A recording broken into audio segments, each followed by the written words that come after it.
Hey guys, welcome to Hirsty's Garage Plus Guns, and on today's video I'm going to show you the 5 things that I hate about my Subaru Forester.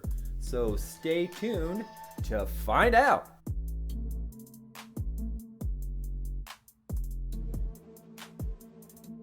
Guys, before we get started, I always like to give a little background info on what this 2011 Forester is all about. And so let's get right to it. The engine is a 2.5 liter, 170 horsepower. Woohoo! Can actually tow up to about 2,400 pounds, which is crazy for a little car. The weight is 3,250 pounds. Seats 5, and it is a 4-cylinder. So let's get right into what I hate about this little guy. All right, and first is the miles per gallon. And this is kind of the same as what I love about this vehicle. There is a couple exceptions, but this one is pretty much the same if you watched my earlier video on 5 things I love about this vehicle. So what I hate about it is the miles per gallon, and that is because for a small car, the miles per gallon should be way better. I get about 20, I believe it's 21. The EPA said that you should get 21 miles per gallon on the the city, and 27 on the highway. Well, yeah, actually I get pretty close to that, and I've gotten way more than that on many occasion, up to about 31, somewhere around there on the highway when I'm really driving like a grandpa.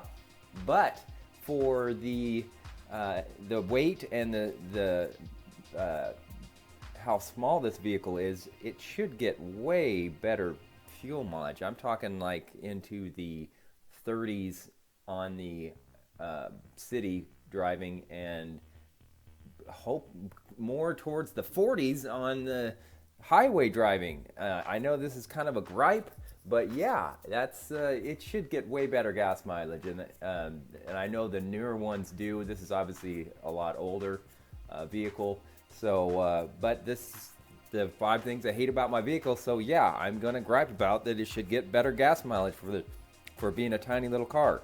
All right, number 2 is the size. So this goes into the same thing as like the miles per gallon. The size, I wish it was a little longer in the back cargo area when the seats are folded down, so you could lay down, stretch when you're stretched out completely, and have enough room without any modifications to lay flat and not have your head sink down into the back seat wheel well there. It is pretty close if you're like say 5'10", 5'7" to 5'10", you're golden. If you're any taller than that, then to sleep back there, if you're going to sleep back in your car, you have to do some modifications to be able to be comfortable or sleep sideways. And for me, that is, I like to just hop in this car and go up in the mountains and maybe not sleep in a tent, just sleep in my car. And if I'm doing that, obviously I have to kind of sleep a little sideways without any modifications, and that's just one of those little gripes. I wish it was just a little bit longer in that cargo area. So let's move on to number 3, which is the all-wheel drive system. I love the all-wheel drive system, but yet I hate it too, because if you've driven the Subaru Forester, you will know momentum is pretty much everything. Like going up a hill, you have to hit the gun and the gas and plow up there. Otherwise, if it's really pretty steep, you're not going to make it, especially if it's got a few rocks and things in the picture, because if you have anything that's going to impede your progress on a steep incline like that, you're not getting up there unless you are, excuse my French, balls to the walls, because of the that way that all-wheel symmetrical all-wheel drive system works. Don't get me wrong, it's awesome, but yet on the other hand, it pisses me off too. So I wish, if you've seen my other videos of my other vehicles, I wish it had like something like what Honda has, like a VTM4 system. That's what Honda calls their system on the Ridgeline. That's what I have a 2008 on the Ridgeline. And like I said, it's kind of like a locker. I know it's not for you people out there that have the VTM4 system. Yeah, don't scream and cry at me because I said it was a locker. I'm saying it to me. It's kind of like one, and I wish that the Subaru Forester had one. So anyway, that kind of is one of my little gripes on there. Number 4 is the styling, and I know I'm gonna get slack for this one too, but yeah, I did purchase the Forester, and the reason why I purchased it was not because it was the best looking thing out there. I kind of am not a big fan of the way the Forester necessarily looks. I think it kind of is a grandma and grandpa car, and that's actually who I bought it off of. But yet on the other hand, it's not horrible either. Otherwise I wouldn't have purchased it. I mean, there's so many other good things about it. I'm not crazy about the styling, and so yeah, I'm gonna put that as one of my gripes. It's nothing really against the car. It's just that's just not crazy about the styling. So number 5, and the number 5. It was hard to get 5 things that I really don't like about the Forester. So I'm going to throw in a few things on number 5, and they're going to be my nitpicky items, because there's not much I really don't like about the Forester. It is really a pretty good little car. But if I'm getting nitpicky, I'm going to go ahead and throw a few things, like I said, in this number 5 category. And one of them is wind noise. The other one is ride quality, and the last one is manual transmission, and I will go over each one of these.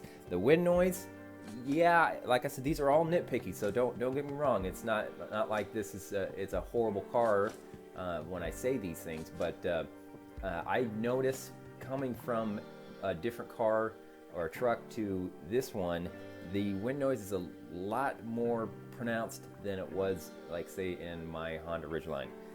I can tell that it's just, I don't know, maybe it's my vehicle, because it is an older vehicle. It's 2011 and we're in 2022, so that could be my specific vehicle, but I can hear a lot more road noise.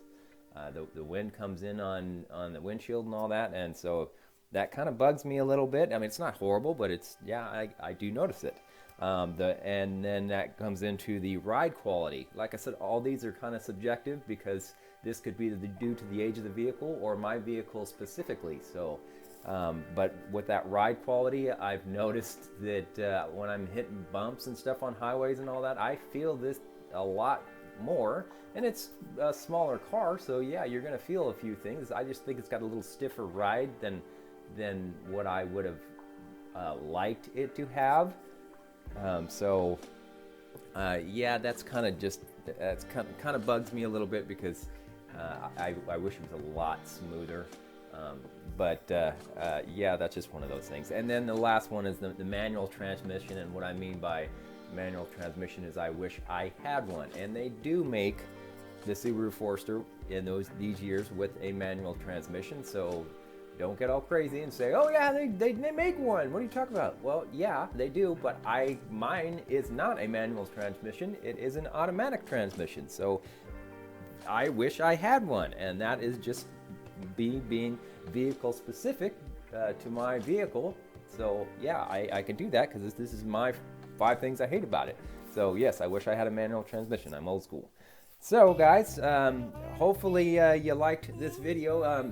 In the comments below, tell me what things that you don't like about your Subaru Forester, or if you are thinking about getting one, did you agree with or like some of the things I brought up, or did it make you think, oh man, should I get one of these or not? Yeah, let me know. And because I always like to see what everybody else says about these types of things. Like I said, comment, share this video, and if you like it, give me the thumbs up there. And I guess I will see you guys, see you on the next one. I'm going to be getting some new tires, kind of making this an overland project. So this is going to be like with number 4, I'm going to make the styling a lot better. So stay tuned for those updates, and I will catch you on the next one. Peace!